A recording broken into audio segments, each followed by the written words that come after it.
Year 1, September 1975 to August 1976. Initial draft of Audiobook 5 titled Working in the Northern Mariana Islands, Transition from Trust Territory of the Pacific Islands to Commonwealth of the Northern Mariana Islands, Bilingual Bicultural Education and Higher Education by Dr. Kit Porter Van Meter.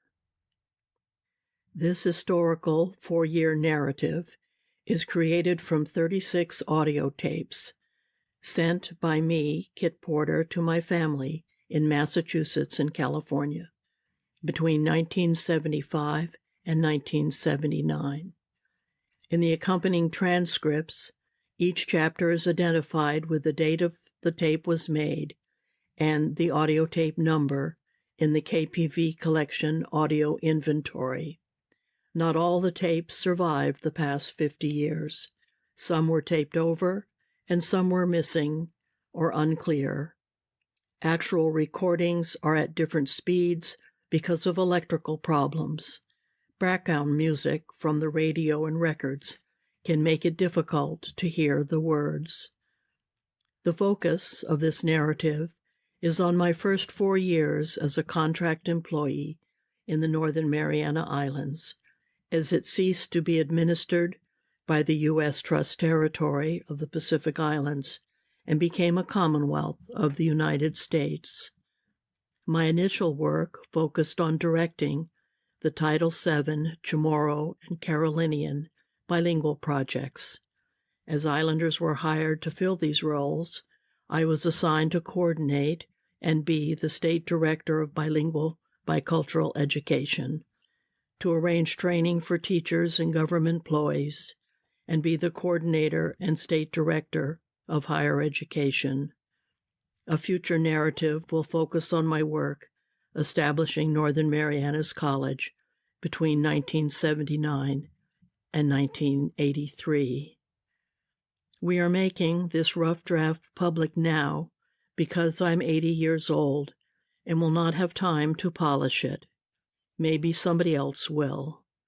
My work now is to add content from reports, documents, letters, additional audio, and memories to create a more comprehensive narrative. Michael Sousa has shepherded this work for more than a decade, arranging and digitizing audio tapes, creating transcripts, combining and editing select audio, researching and selecting systems, equipment, and digital sites, and preparing these audiobooks. We flew from Hawaii to Guam and then to Saipan. We took the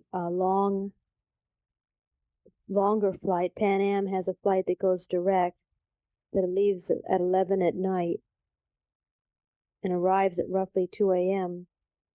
on the following day. The time system's a little confused, if you recall, because you cross the international date line. We took a flight that left Hawaii in the morning. It was supposed to leave at roughly 8 o'clock, but it left roughly at 9 o'clock because they needed another stewardess. And we landed on Johnson Island. First, Johnson Island's a military base, quite just an island. It's just a military base, not very interesting. A couple people got on and off. It's restricted. And then we landed in Chamorro, and we were able to get off and wander in the airport briefly before we got back on the plane.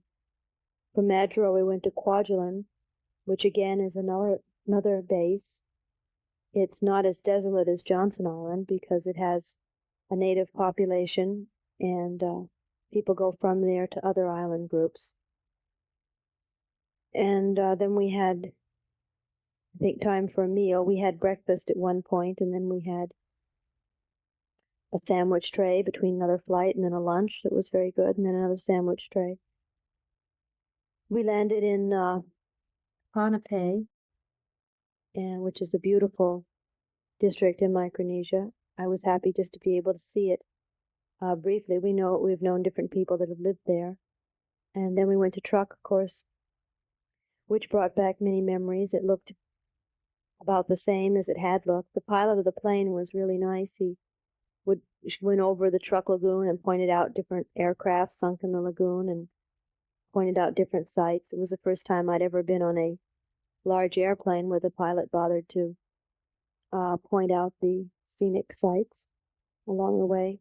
It seems on the whole that Continental's doing a very good job here. We landed in Guam and were met by our friends from Burlington, the Cunninghams.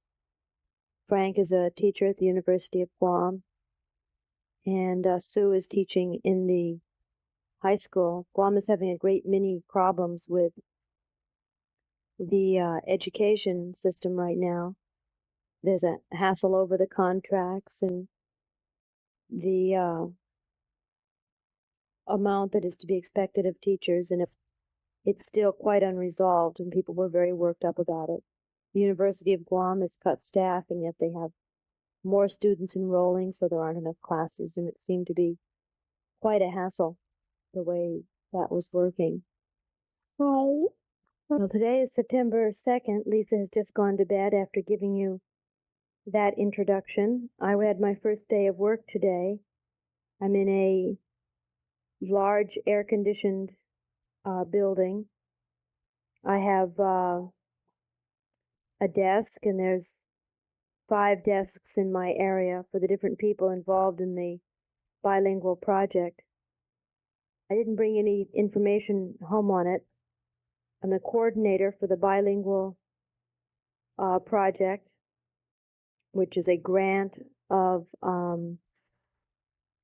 don't know, I think it's $130,000, but I'm not sure. I'd have to check. And I have one curriculum writer who's there now, who seems very good.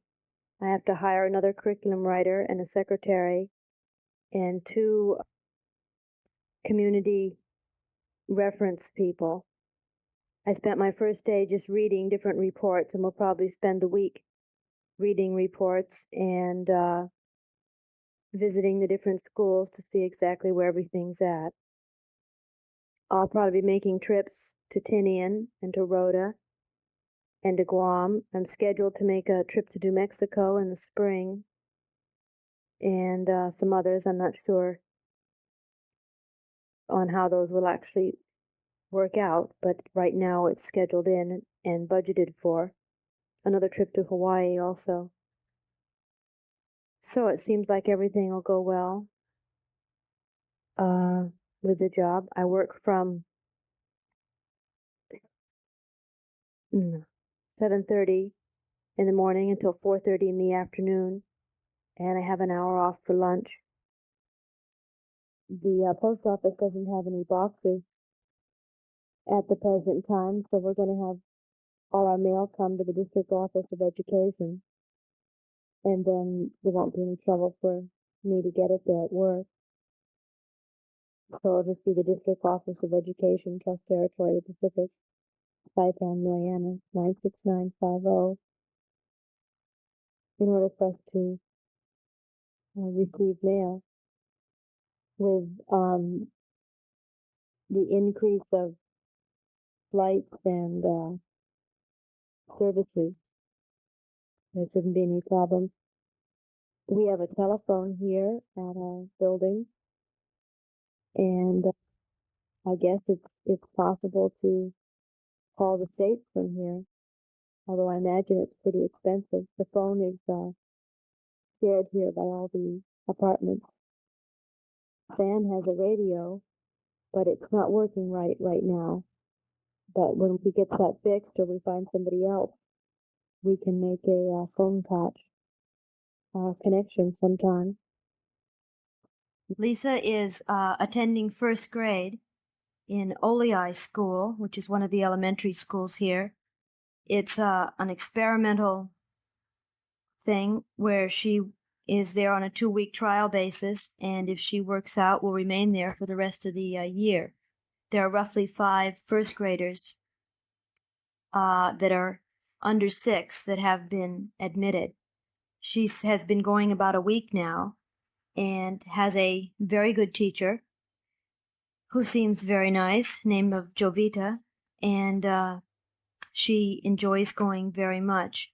We're in a carpool with 2 other families, and they pick up Lisa about 10 after 7 and take her down to school. School starts about 7:30, and then we pick her up at 11:45. I have lunch off from 11:30 to 12:30 and come home for lunch. It's about a 5-minute drive.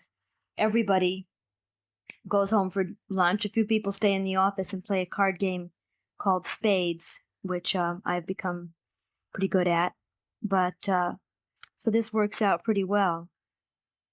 Today is a Monday. The power went off at the education office. The education office is a large rectangular building, warehouse style. It looks like a warehouse from the outside. It's quite big. There are about, 30 or 40 people that work in there. And a transformer blew over the weekend, so there was no power. And of course, this building depends on air conditioning. It has just 2 doors that go in and out that could be open, so it was quite dark and, of course, quite warm, not being designed for this type of thing. So I visited some schools this morning and got a government license.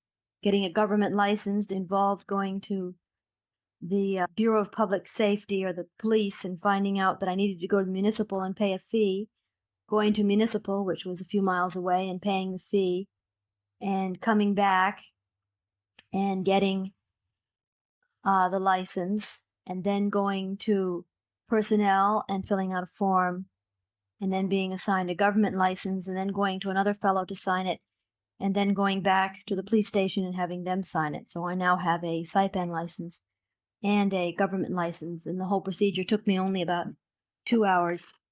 However, all personal business has to be done on public time because things are only open from 7:30 until 11:30, 12:30 to 4:30, which are the hours. So if you have anything that you need to do, it has to be done. And my time is for me to determine how I use it. On Wednesday, I'm flying to Rhoda for 2 days to see their school and to look into the bilingual program there and how it's going.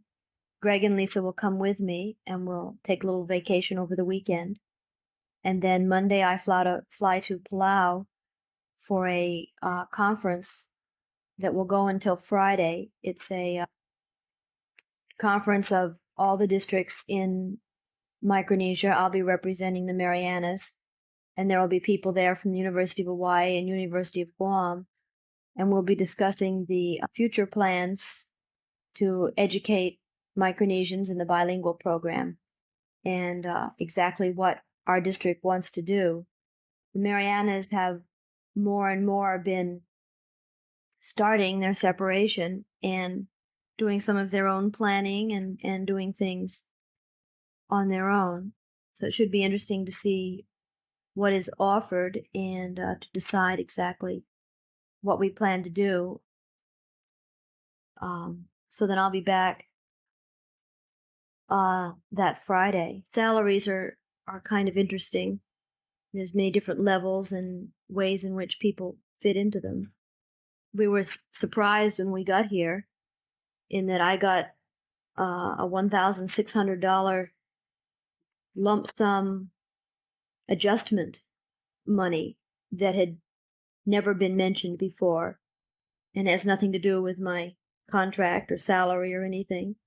It's just an adjustment money to help you get settled. So that was a nice surprise. While I travel, of course, they pay for my ticket and per diem.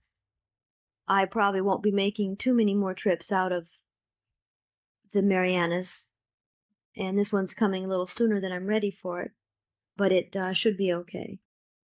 We've been doing lots of partying. We, on Sunday, spent the day up at friends from Rhoda's, Joaquin and Lupi Adalig's farm. Of course, farm in the very loose sense of a word. All they've really done is cleared out the tangan and have a few banana trees and such. But we spent the day there, just playing around. Then we left there and went to dinner at the assistant acting district director of education's house. So it seems like a lot of days are like that. The Guam newspaper, which we are subscribing to, is quite good. It's quite large. We even get a Sunday paper with the funnies and crossword puzzles and all of that kind of thing. And it seems to have a pretty good representation of the news. Of course, a lot more centered around the Trust Territory and this area, but it has a pretty good general coverage. My secretary started work today, which was kind of a funny day to start work because since we didn't have any power, it was difficult. But she seems like she will be okay. She seemed to understand what I was explaining to her and seemed interested and that she might be able to do some things on her own. I found that one problem using some of the secretaries in the office was that everything had to be explained in detail and there was very little ability to kind of figure out what might be needed or to go beyond that at all. We are really looking forward to going to Rhoda to visit. We haven't been there since we came. We have seen different people from there, but that should be fun. Air service, there are now 2 airlines that serve out here, Air Pacific and Air Micronesia. Air Micronesia is what we had before, and it's what we came out on. It's doing an excellent job. I was really pleased. It just got the air route from Saipan to Japan. It was Pan Am wanted that. And unless President Ford changes the decision, Continental Air Micronesia, which is under Continental, will get that. And they really deserve it. They've been giving fine service. But there's a small airline called Air Pacific, which flies from Saipan to Rota once a day and then makes the Guam to Rota trip twice a day. And then it goes to Tinian twice a day. So that increases the ability to travel a lot more. It's also cheaper. It costs like $14 to go from Saipan to Tinian round trip. And I think roughly 28 to go to Rota and back round trip. It's not that far, and that may seem like a lot, but it's certainly within reason since it's really the only practical way to travel. I find that most of the people, the Americans that I've met working out here, have been here before in one area or another. The fellow who has the desk next to me, who is working on writing curriculum for math, lived in Truck and then went back to the States and then came back. He has 2 boys, one who goes to school with Lisa and one who's older. And they live in a leased house down in town. The government has been requested, or I'm not quite sure how it works, but it used to be the Trust Territory built all its own housing. And now they're not supposed to build any of their own housing. They're supposed to lease local housing, which is not working out extremely well, but is working more or less. And they have a leased house right down in the town. We feel more fortunate to be up on a hill and have a view. There's also problems with lease housing in that the landlord is supposed to do the upkeep, and many of the landlords don't or aren't around, and it can make it difficult. People we met the other night had also lived in Truck before, and other people have lived in Palau, and some of them have lived, of course, in other countries like Africa and Korea and around, which I suppose is what you'd expect for people that many of them have more or less settled here. They've lived here 10 years or so. I went to a bilingual conference to represent the Marianas and discuss the training program that we would develop for our teachers. Each district was represented. Most of the people were Micronesian, and I had a really enjoyable time. Right now we have a training program with the University of Hawaii, and they're working on developing materials in the different languages of each district and in providing research in those areas. And 4 or 5 or 6 teachers go each year to receive additional training. Most of our teachers are just high school graduates. And there's a problem in the Marianas in that because the headquarters offices are here, people go into other areas than education. In fact, the Marianas has the fewest college graduates as teachers of any other district. In other districts, there aren't as many job possibilities. In any case, I think we decided to continue the program at the University of Hawaii, and we'll be writing a Title VII grant in October here on Saipan with different districts attending to work on that.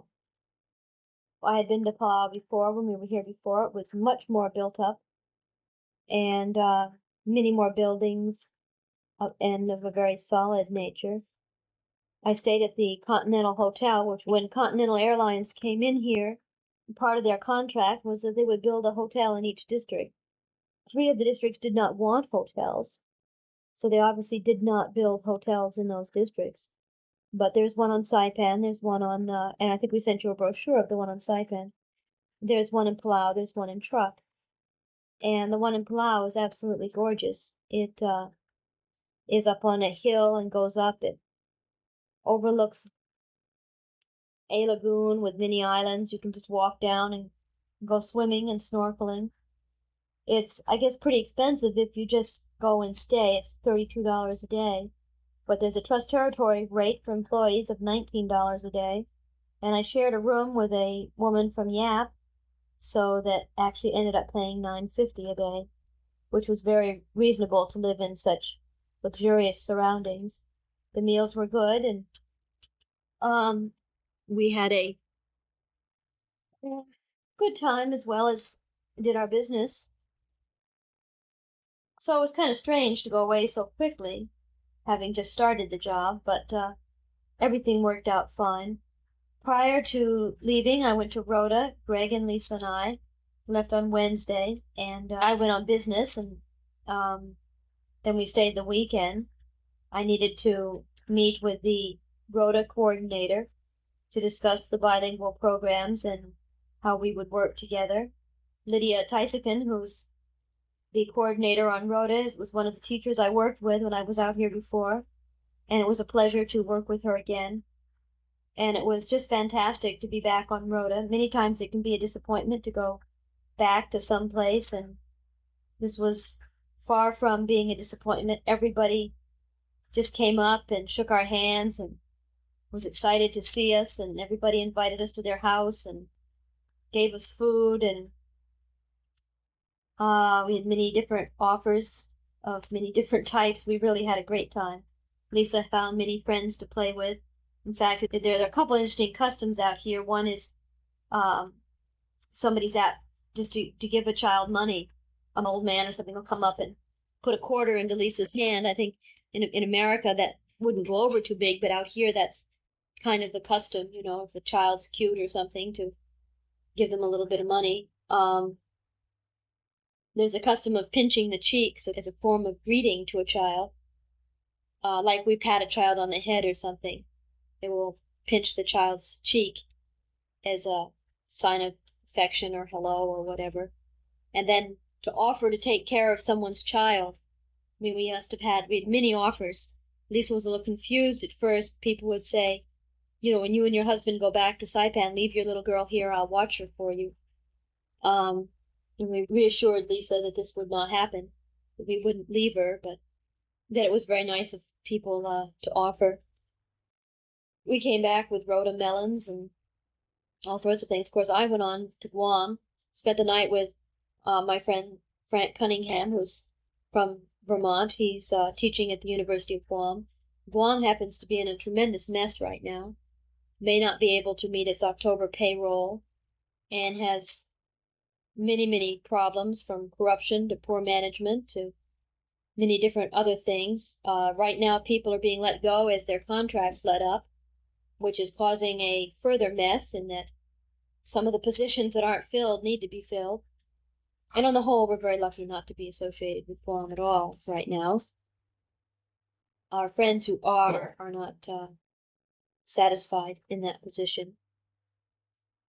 We have a telephone here that's shared in the apartments. I have a phone at work, and I may have told you the number, but I'm just going to do it again in case, because I know it was a concern of Greg's parents, how they could reach us if they needed to. There's something called RCA Global Communications, which handles that kind of thing. There's a 9-hour time difference that needs to be taken into consideration. So our phone number here at the Pink Apartments is 9845, and my phone number at District Education is 9823 or 9827. I don't know if I told you that we get television. Programming starts at 6, and we're 6 days behind the states, so that we get the news show with Walter Cronkite and the whole bit, but 6 days after it's happened in the states. And we get one station, and it seems to be a conglomeration of all different networks, and there's a movie every night. And then we get the Guam newspaper, which is quite good.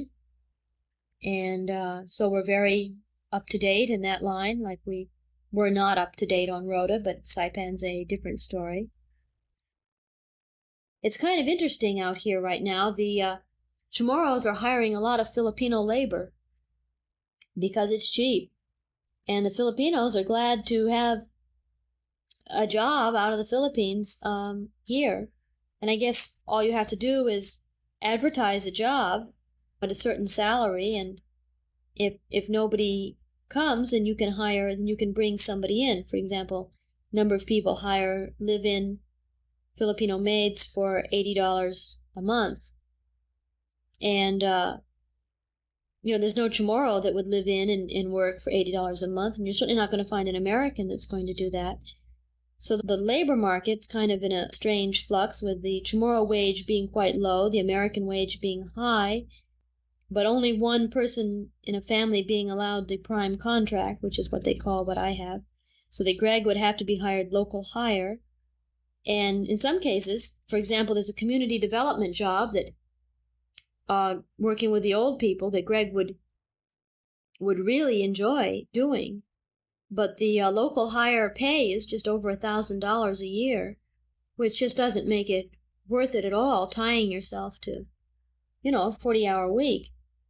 Possibly when the Commonwealth status is clear, and when that happens, our understanding is that all government agencies will be open out here. And there may very well be just the kind of job that Greg is well qualified to do. I know I've told you about my job. I just thought I might tell you about what I did today, which isn't exactly fascinating, but it might give you some idea of what I do in a typical day.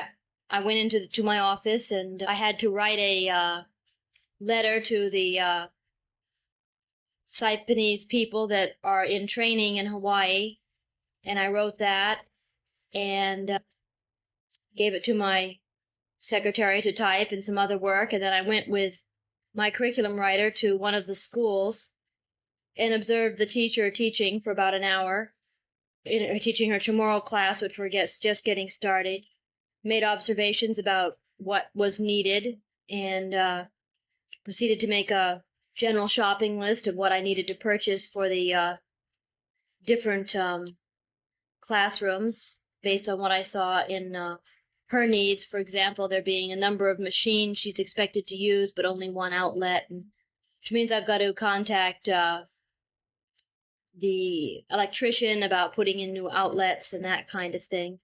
And we talked some about what she was doing and how it was going. And I set up a meeting this coming Wednesday with all the teachers.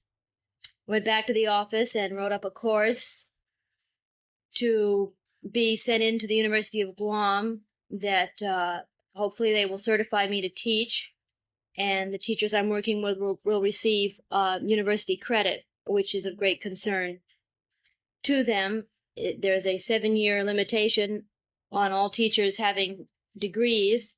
And of course, there's a difficulty on Saipan getting degree courses. There is something called the Community College of Micronesia, which is just about folding. And I'm not sure what's going to happen with that, but that is a separate problem. This afternoon, I visited a couple other schools and was going to purchase some things, but didn't have time. The school's not well equipped, and so I'm having to get marking pencils for the teachers to use, hole punchers, staplers, all this kind of thing for the work that we expect them to do in producing and getting this bilingual program started. The additional problem is that, we can't just run down to the store and buy things in Chamorro. We have to create most of the things, and although we are able to get a few things from Guam because they have worked in this area. I then met with the person in headquarters who's responsible for all the bilingual programs in Micronesia, and the district director of education, and the person under him. The four of us met to discuss how we would finance the travel for our new participants going to Hawaii, and how I would get permission from Washington to change the use of the grant money, and then go about contacting the University of Hawaii for what courses we feel these people need in order to work in the bilingual program, and make sure they take their tests on time, and do all this kind of thing. And then I worked on putting together some ideas for Chamorro games. So there's a lot of different kinds of things I do during the day. Coming home for lunch is really nice.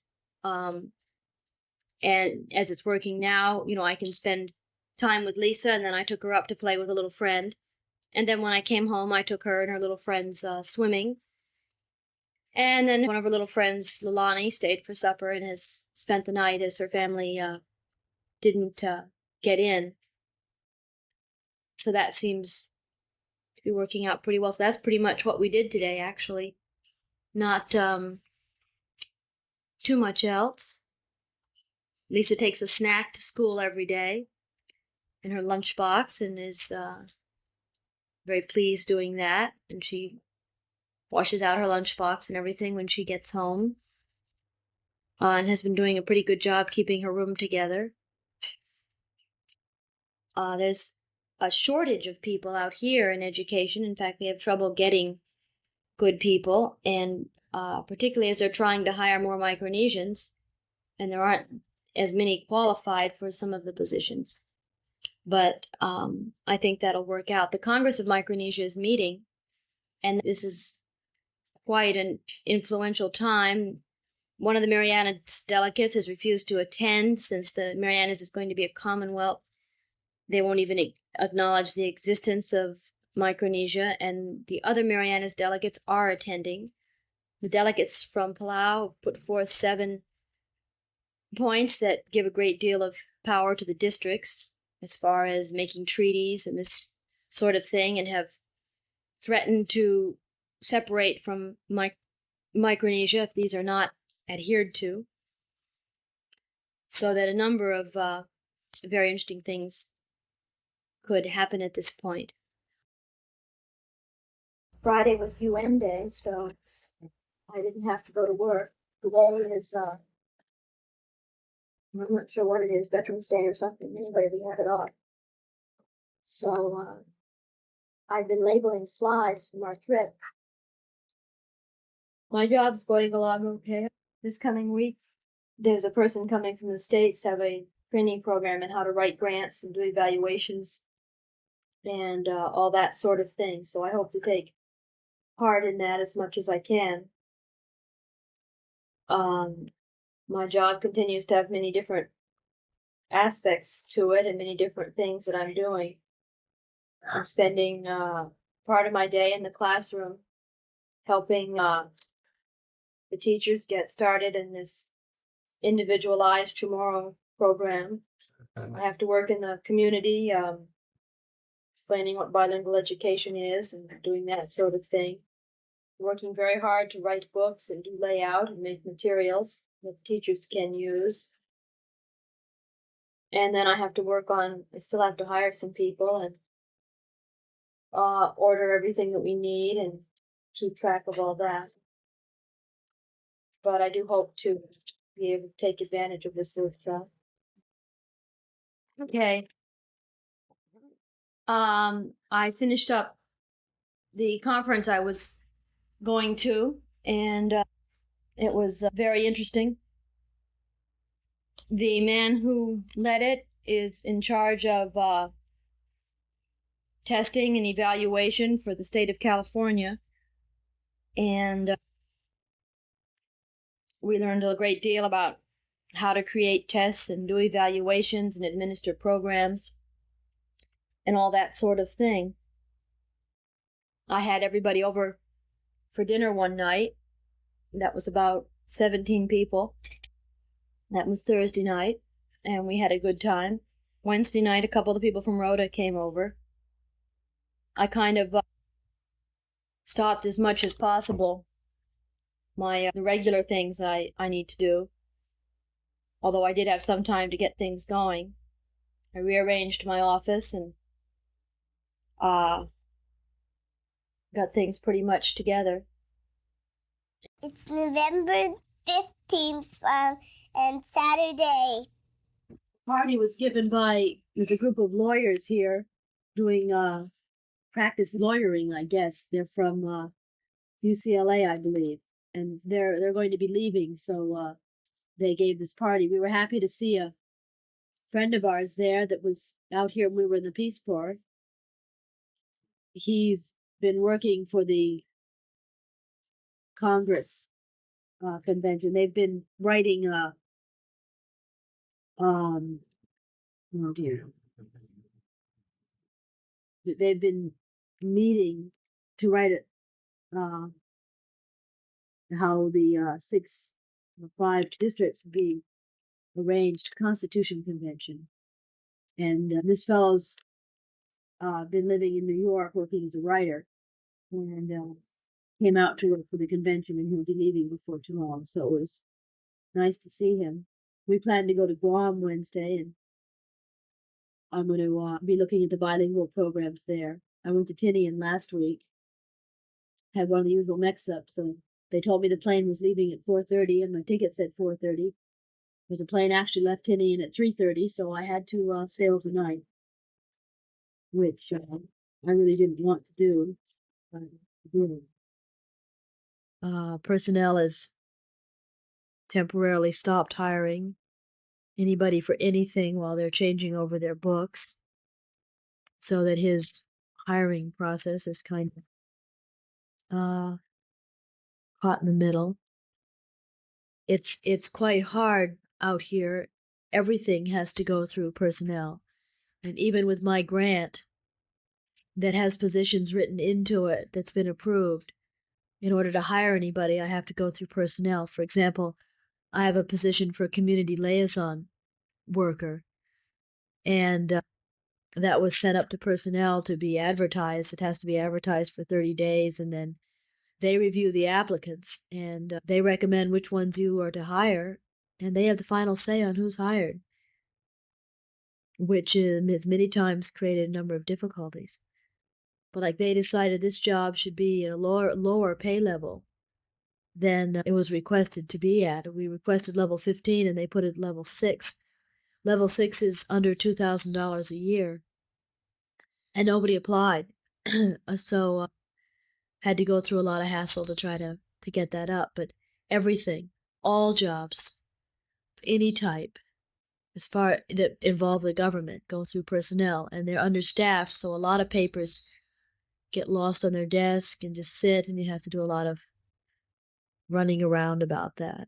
I'm going to be taking part in what they call PSAT conference on Wednesday. They have the satellite set up, and with I'm not sure what countries are there. New Zealand. I mean, I would be I'll be on Saipan at a radio office, talking with a representative from New Zealand and Australia, Tonga. I'm really not sure. I haven't done this before. The head of bilingual education and for the Trust Territory is going to be gone, and he came down and asked if I would fill in on that. So that should be another new experience.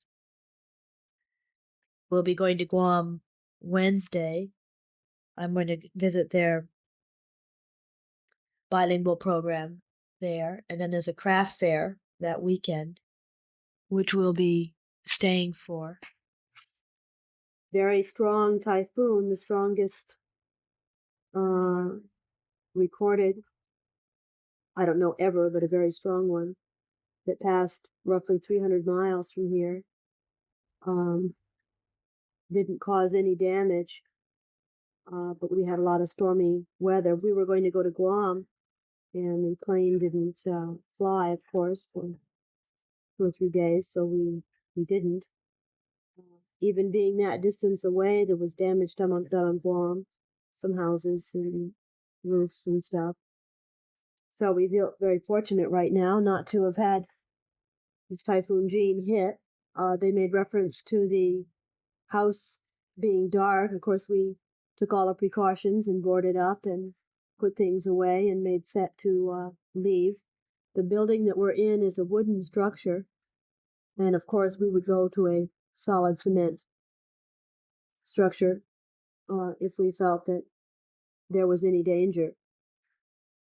But fortunately, the typhoon did not come close. Missed work for a couple days and school for a couple days. And now we've got everything back in order. Boards are down and books are back on the shelves and things are back in shape. So that that's finished.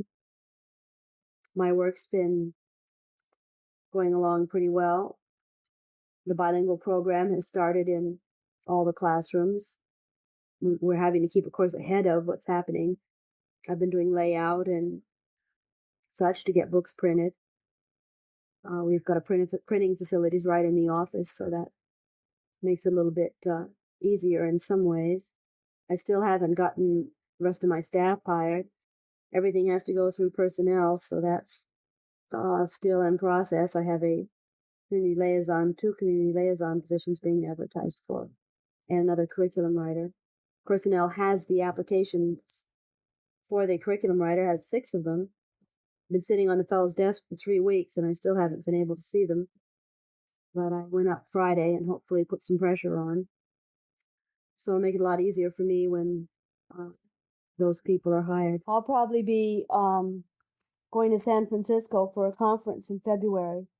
I was thinking of going to Hawaii next week for a conference on grant writing and testing, but it seems like it's going to be pretty much the same as the workshop I had out here that this fellow from Hawaii came and gave for all the project directors in the Pacific.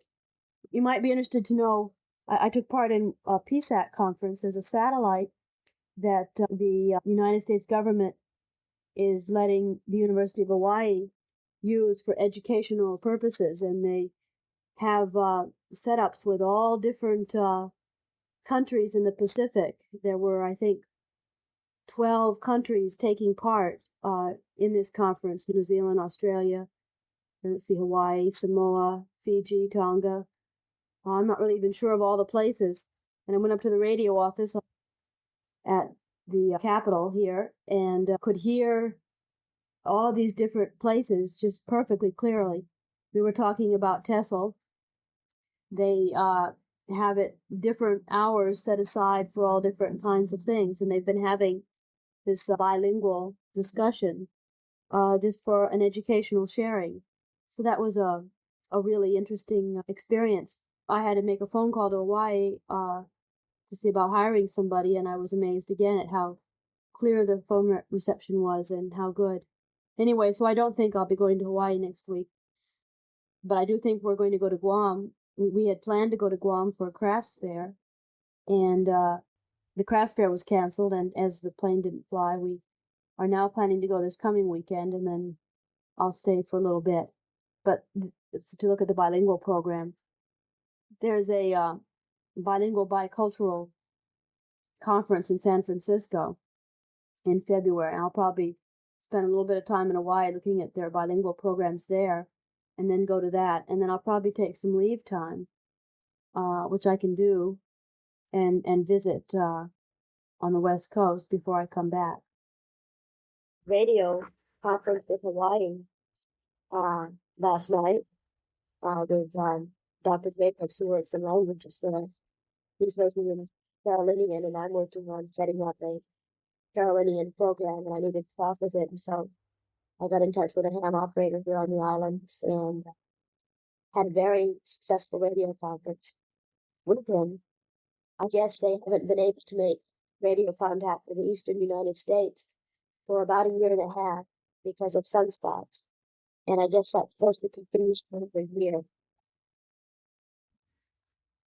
So we remember that when we were out here before, a lot of people were able to make radio connection to the States. Of course, we were on Rhoda and nobody had radio on Rhoda, but from Saipan, I guess it wasn't too difficult. But I guess that will not be possible until the sunspot situation clears up. We do have much better communication. I had a number of choices of ways to contact this man in Hawaii.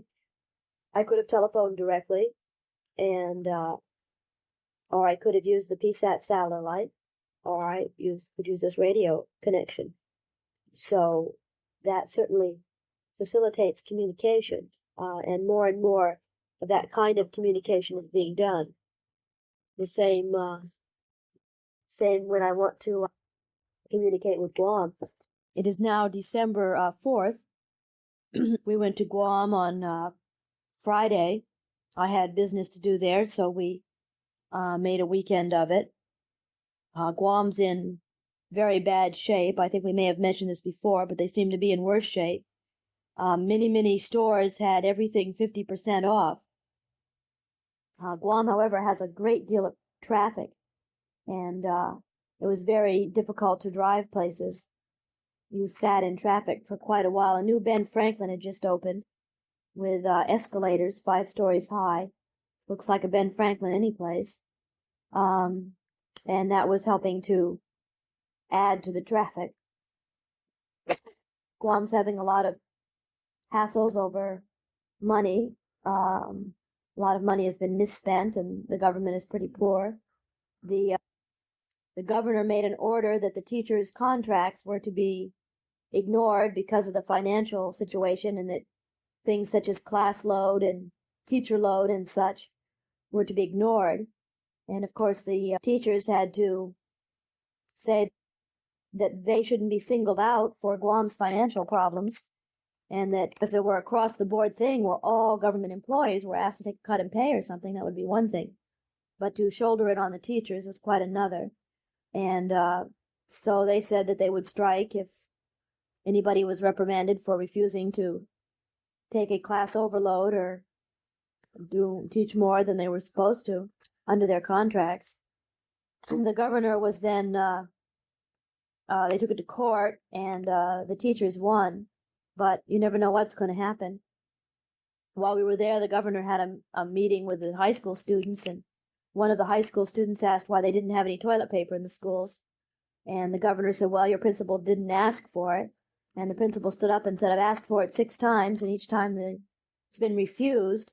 And the governor kind of hemmed and hawed, and come to find out, all the toilet paper was used to build floats for a parade. Anyway, we were very happy not to be involved on Guam. One of the women that I went to see is, or has been, in charge of the bilingual program on Guam. She has an office with about 5 secretaries. I think there's 9 of them in the office. And the bilingual program in Guam has been going for quite a while. And when I made the appointment to meet her, she said, well, I'll have to meet you someplace other than my office, because if I go in, they will send me out to teach in the schools. And I thought it was kind of sad that someone in her position had to sneak to meet me, which I was coming on an official capacity and certainly could be recognized in that way. Anyway, she was extremely helpful, gave me a lot of books that had been developed on Guam. I also met with people at the university, the dean and the woman is in charge of bilingual education there, and discussed training for my teachers. I have to run a training program and offer courses, and I'm trying to figure out the best way to do that. I'll be going to Hawaii and talking to them about that. We went to the craft fair that they were having in Guam that was interesting. Prices were very high, and it was a lot of not too many Micronesian crafts per se, a lot of leather work and beads and macrame and that sort of thing, but there was enough that was interesting. There were Micronesian dancers. I went to a PTA meeting last night, which takes about twice the amount of time because everything is said in English and then in Chamorro, so that it's quite lengthy, but there was quite a few people there, and we're talking about Christmas parties and money and such. The budget for the Trust Territory, Islas Marianas, next year will be $6 per child for everything that is needed, which is not very much money. Half of that will go to transportation costs, just transporting things that are needed out here. And it includes any supplies, any building or paper or books or anything that might be needed, which is not very much. So the parents do as much as they can. Of course, that's one advantage of my bilingual program, is I'm able to supplement the regular school budget with my budget. I provide for my bilingual classrooms. I've bought tables, chairs, cabinets, all sorts of things from pencil, paper, everything that we were in Guam. I visited the bilingual program there and spent some time up at the university, and we did quite a bit of shopping. Guam's in pretty bad shape financially, and in a lot of other ways. The teachers at that point were just threatening strikes. The governor had ordered that their contracts should not be followed because Guam was financially in such bad shape. And so he had ordered the principals just not to pay attention to their contracts and therefore, lower salaries and increase class size and do different things. So the teachers had to say that they would strike if this was done, that it wasn't fair to put all the burden of Guam's financial problems on the teachers.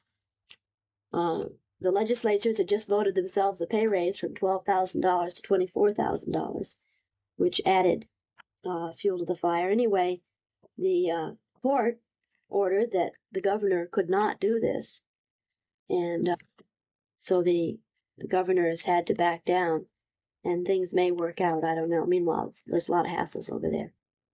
I just got back from Rhoda last night. I went there to write an interim report that's due to Washington on our grant, and to decide any budget changes that we needed to make, and do a bunch of things like that, look at their program there. The program director on Rhoda is a woman that I helped train when I was out here before, and we work well together, which is nice. I stayed at her house. Her name's Lydia Tysican, and we made a lot of plans. We're writing a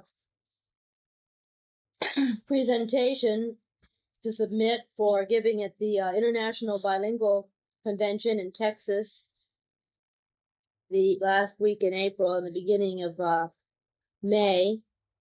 As far as things stand, I will definitely be going to that, and going to Washington, D.C., one side or the other of that conference to present our new grant and negotiate that. And I'd spend some time in Hawaii planning on. I've started a program in. I've been working on a program in Carolinian, which is the other indigenous language here. So anyway, I'm just back from Rhoda. Things were really fine on Rhoda. It's really enjoyable to go there to visit. Everybody's so friendly. I came home laden with melons and cucumbers and sweet potatoes and all sorts of food. School's not running as smoothly as it was when we were there, and they've started a high school, which they're really not set for doing. I just got a pay raise of $60 a month, $60 every 4 weeks. I get paid every other Friday. I'm qualified to be a higher pay level than I am. So my boss has put in for me to get that and get it retroactively, which would be very nice. And if I get this other thing, I'll be earning, I think, somewhere between 13 and 14,000. And considering that we get the free housing and electricity and all that kind of stuff, that's pretty good. We're going to have to do some figuring on our taxes. I don't know. I we really need a tax lawyer, I think, and I can't find anybody on the island here. We have the property and we're making more income, and there's questions about whether we're living in the country or out of the country. It's going to be a little more complicated. I may be asking you to send additional forms and stuff, airmail, or to buy one of those tax books or something. What I'm hoping is that we will find somebody here that can give us a hand or get everything together and send it someplace. But working with all the classes, I have 6 Christmas shows to go to on the 23rd. And needless to say, I'm going to pick Lisa's Christmas show to go to. We've just been told that we're going to be given the Friday after Christmas and the Friday after New Year's off, which is very nice. One thing I like about my job is that I'm not tied to a classroom or a place, and I can take time off whenever I want. My office is planning an all-day Christmas party on Wednesday. So, and then of course there's lots of other. You might be able to, yes. Yes. I have a lot of shopping to do. Rhoda has about the same kind of stores it had when we were there. Almost nothing. You can buy your rice and your oil and those kinds of things. Rice, for example, has really gone up. It's $20 a bag. That's a 50-pound bag on Rhoda, and it's like $11 a bag here. Everything is going in and out of Rhoda by air now. Rhoda never had good docks. A lot of times we didn't have supplies because the ships weren't able to go in, and so now they're kind of depending on air, which makes things more expensive. I don't know if we've ever talked about the air service out here now. There's Air Micronesia, which is Continental Airlines, which is giving good service, and which comes into Saipan 3 times a day, and to Rhoda twice a week from Saipan and 3 times a week from Guam. And then there's Air Pacific, which is just in the Marianas, which goes to Tinian every day, twice a day, and Rhoda twice a day, and Guam twice a day, I think, Saipan. I take Air Pacific quite often. It has, I guess, about 18 people that can sit in it. We're really hoping that Continental gets the route to Japan, direct flight. Our new airport opened last week and is beautiful. It's not finished, but it's certainly fine work. It's going to be much better for facilities for air passengers, and it's supposed to be a lot better for the airplanes. I think a number of airlines will kind of bypass Guam. Guam kind of is trying to build itself as the gateway to Micronesia and, spend a few days in Guam on your way. I need to be in Washington, D.C. at some time, and April 30th to May 5th, I need to be in Texas, and I need to go to New Mexico. I'll be traveling with Lydia Tysican, who's an old friend and director of the bilingual program on Rhoda, and Isaac Calvo, who's our old principal, who's acting district director of education. I'm going to Hawaii next week to negotiate with the University of Hawaii, writing a dictionary in the Saipan Carolinian language, and to look at the Hawaii English program, which our bilingual program is based on. And I have to plan a training program for the teachers this summer. I need to have some people come to do it, so I need to plan who I will hire and how much it will cost and how much to budget into my grant and such for all that. Then I'll be going to a bilingual conference for the Trust Territory on evaluation and grant writing and those kinds of things in Majuro. So I'll be gone probably a couple weeks in all.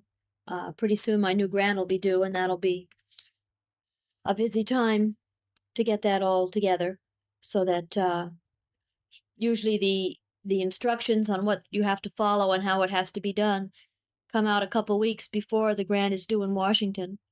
The grant I'm following right now is 200 pages long, just to give you an idea, and you have to include all sorts of things in there, right now I've gotten a head start on it, and I'm holding public hearings, which are a requirement, and setting up advisory councils, which is another requirement. And it's kind of a very involved process working with government grants. Anyway, it seems to be going okay.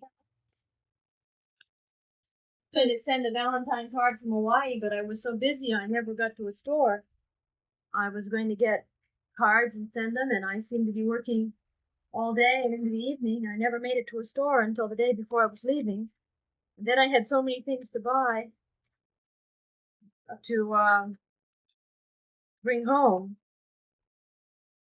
Alani and Marta and Senny left for Kusai today on the airplane. They were supposed to go Monday, but when they got to the airport and were going on, they found that they did not have special permission to go to Kwajalein. You must go to Kwajalein before you go to Ebi, and that's where her parents are, and it's a restricted area.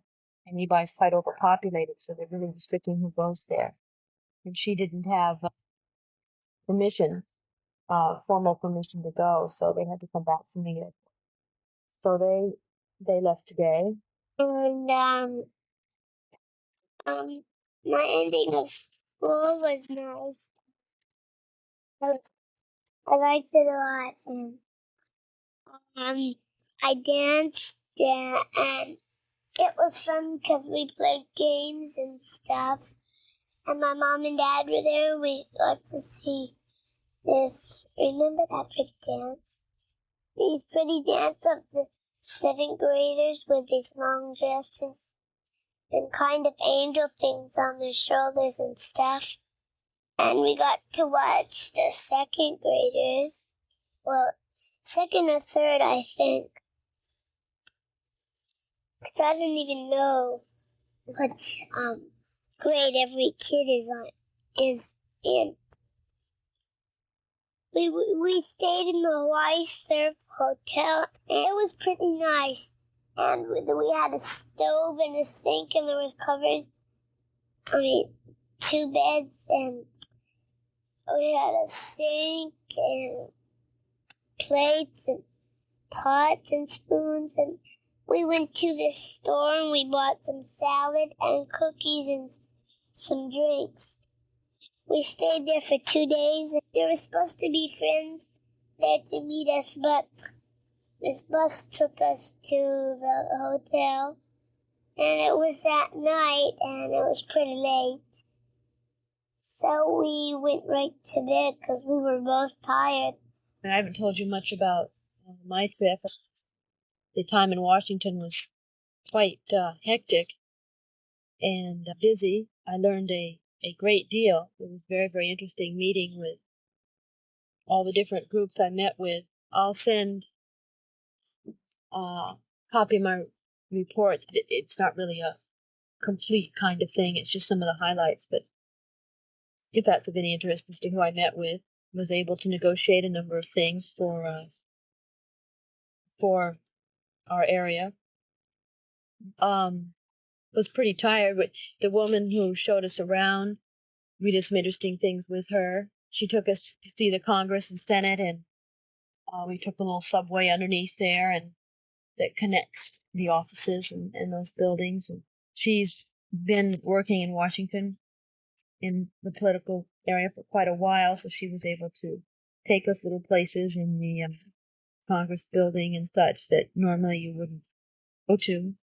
We went to the Smithsonian and some art galleries.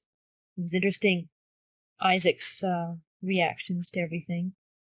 We went to a modern art gallery. He didn't like that too much at all, but he did like the traditional art. I really liked San Antonio, Texas. I'd like to go back there. It's a beautiful city, and the conference was the best conference I've ever been to. Well worth the trip. The first 2 days, I went to 2 different all-day workshops, one on evaluation and one on an Indian bilingual program. And then there was a large display of books and things that I went to, and I represented the Marianas as a delegate.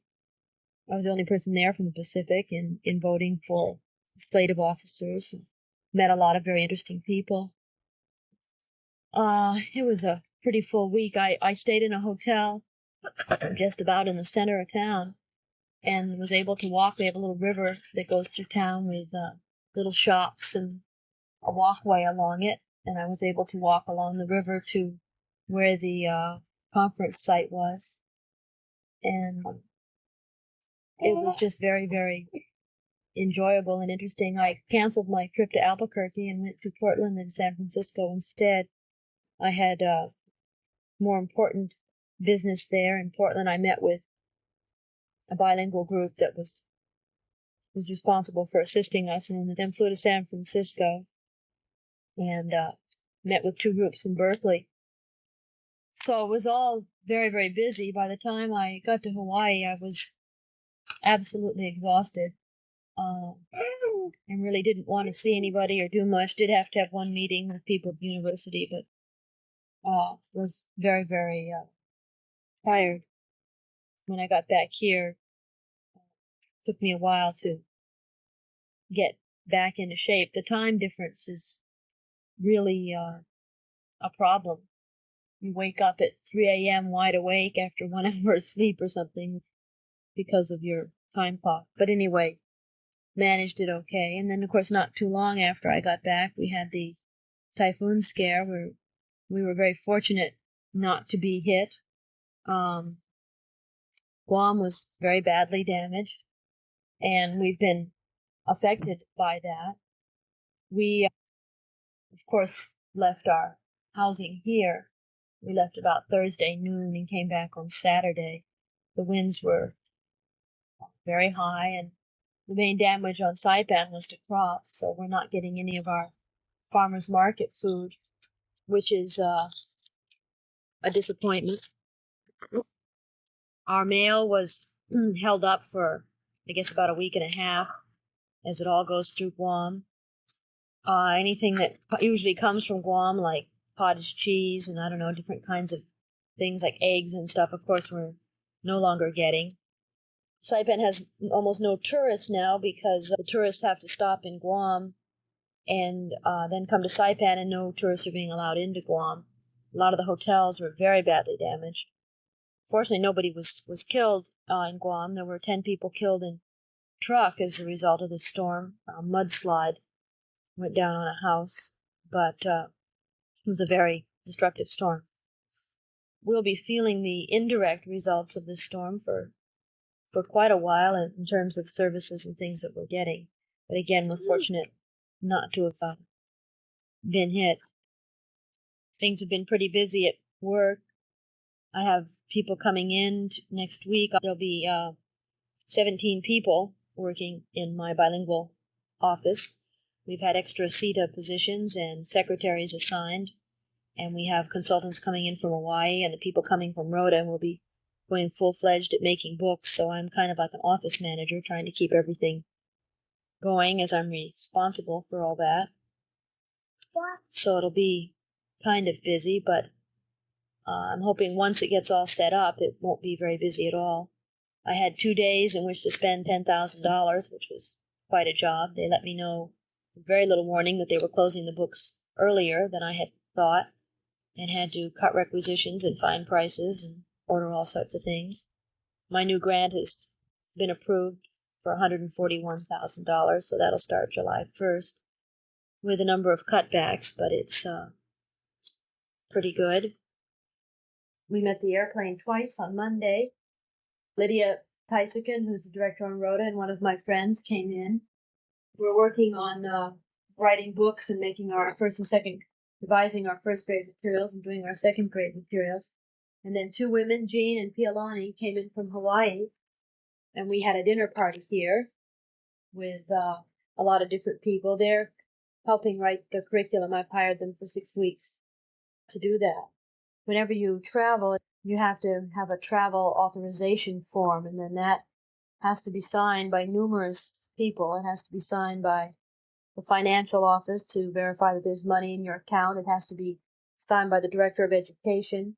In my case, it also has to be signed by Canon, as he must sign all those, and it has to be signed by the grant official to verify that it's a proper expense, and has to be signed by the travel authorization section. And all these offices are quite far apart. If you put a travel request to go through, it would probably take about a month. So what you always end up doing, unless you can plan far enough ahead, is hand carrying these things through, which can take quite a while. And after you get that all signed and everything set, then you are issued the travel voucher, and then you can purchase a ticket with that, and then you can get an advance on your per diem allotment.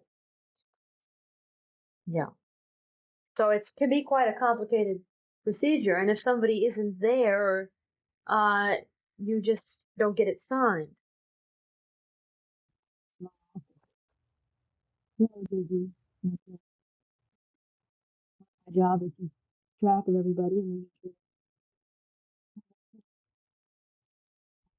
As you know, never had an office with staff before, and quite an experience having so many people. Monday, my 2 people I've hired from Hawaii to work on curriculum arrived, and they are hard at work revising first grade curriculum and writing the second grade curriculum. One of my employees isn't working out so well, and I'm having to take action to get rid of him, and that isn't the most pleasant thing in the world.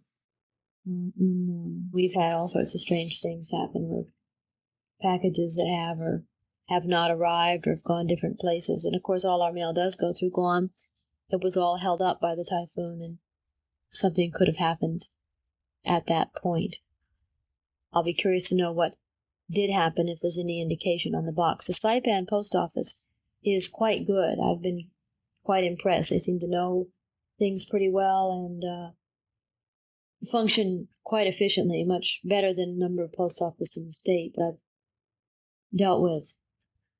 There's a book our friend Fred Kluge wrote called The Day That I Died. It's set in from the point of view of setting in Micronesia. It's very, very interesting.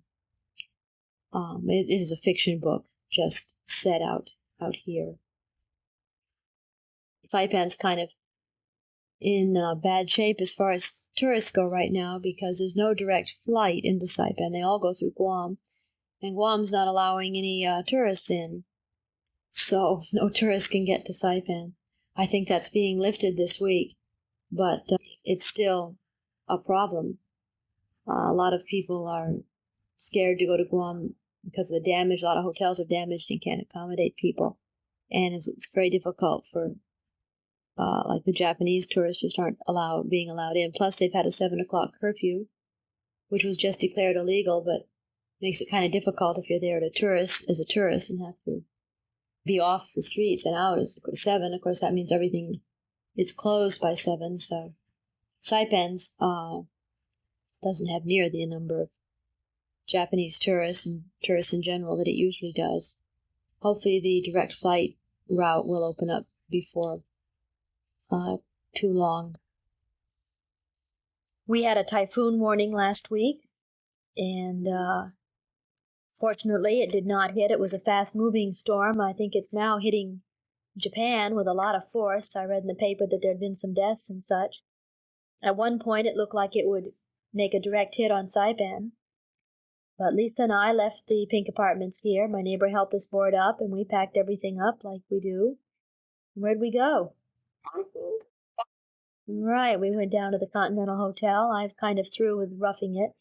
Continental has an emergency generator and emergency water. And we stayed there in quite a bit of luxury and enjoyed ourselves very much. And then came back after the danger was over. So there was little damage to Saipan or Guam or any of the islands right around here. I think that was Typhoon Therese, right? So still haven't unboarded one of the windows back there, but I guess it'll be okay. Had trouble with the truck all last week getting it started, so finally got that all fixed up, and then had a small accident, automobile accident before yesterday, with the car in front of me turning left and my being stopped for the car turning left and the car behind me not stopping and ramming into the back of me. But that was all okay. Lisa was not in the car, and nobody was hurt, just a little bit of pushing in on both sides. The woman had looked down to check her baby, so that's all over and done with. We got the book that you sent today, Micronesia Trust Betrayed. It looks very interesting, and I'm looking forward to reading it. We have just gotten a post office box, so our address can now be Box 109, Capitol Hill. I'll say that again because of Taffy barking. Be Box 109, Capitol Hill, Saipan, Mariana Islands. Well, it is now July 30th. It seems like every week is busier than the week before, but I guess that's the way it is. I'll be teaching a University of Guam course for the next 3 weeks, which should keep me busy in addition to everything else. It'll be from 9 to 12 and starts Monday, so I've been preparing for that. The 2 consultants I had here from Hawaii working on our curriculum have gone back to Hawaii, and my staff is busy getting the curriculum materials all set for the 2nd grade classrooms that we'll be adding, and the 1st grade classrooms, and making sure the schools and teachers will be set when school starts the end of August. My program officer was here from Washington Monday, Tuesday, and Wednesday. It was the first trip somebody from the Title VII office had made to visit the programs out here, and we went all out to show him as much as we could about what we were doing and negotiate with him. He wanted me to come to Guam with him this coming Monday and Tuesday to negotiate with the University of Guam and the Department of Education on Guam, but can't do 2 things at once, so I'm sending a representative, and hopefully that'll go well. He's going to be asking them to rearrange their grant sum to include us in more training opportunities. So hopefully that'll get all straight. We had a number of parties while he was here. In fact, I've been out to parties every night for the last 7 nights, so 5 nights, I guess. I don't know. The teacher I had here from the University of Guam teaching Chamorro orthography and bilingual bicultural leaves tomorrow. And this was a party for her, and then a party for Dr. Lee, and then we had some stuff here, and all in all have kept pretty busy. The Carolinian grant that we wrote was approved, which we really didn't expect. So we've had the Carolinian Orthography Committee meeting every day this week with another consultant that I have here from the University of Hawaii, teaching a reading course and working with the Carolinian community. The Carolinians are roughly 1/4 of the population. So that's kind of a nice feeling. That really wouldn't have happened at all if I hadn't pushed it and done it. So we're actually meeting some of the needs of this population. I don't think I told you about airport opening. It's a beautiful airport. It won an award for its United States award for being the most beautiful. Well, I'm not sure exactly. Maybe not the most beautiful airport, but a beautiful airport. It is really very nice. And of course, up till now, we've just had kind of a shack, a tin, roof kind of shack. And they had an opening with all sorts of people here from Washington, D.C. and the Department of Transportation, and all sorts of people, all sorts of speeches, and then champagne and food and such. And recovered from that, and then a new hotel, the Intercontinental Hotel, which is Pan Am, opened, and they had an incredible feast with a whole Japanese banquet room and American banquet room and all sorts of stuff. So that was quite a gay day for everybody here on the island that took part. We're hoping this coming week to move to a house from the apartment. A lot of political negotiations been going on concerning that, but we should know pretty soon. The house is being vacated Sunday, and whether or not it's going to be assigned to us, we will know soon. It's up on Navy Hill. I had to spend this morning at the office because I had some reports that had to get into Washington, and I had to get them done. Anyway, so if we move up there, that'll keep us pretty busy this coming week. Plus, I'm going to Guam in the next week for a physical, so I'll fly to Guam Thursday and then do some shopping too, and then come back later.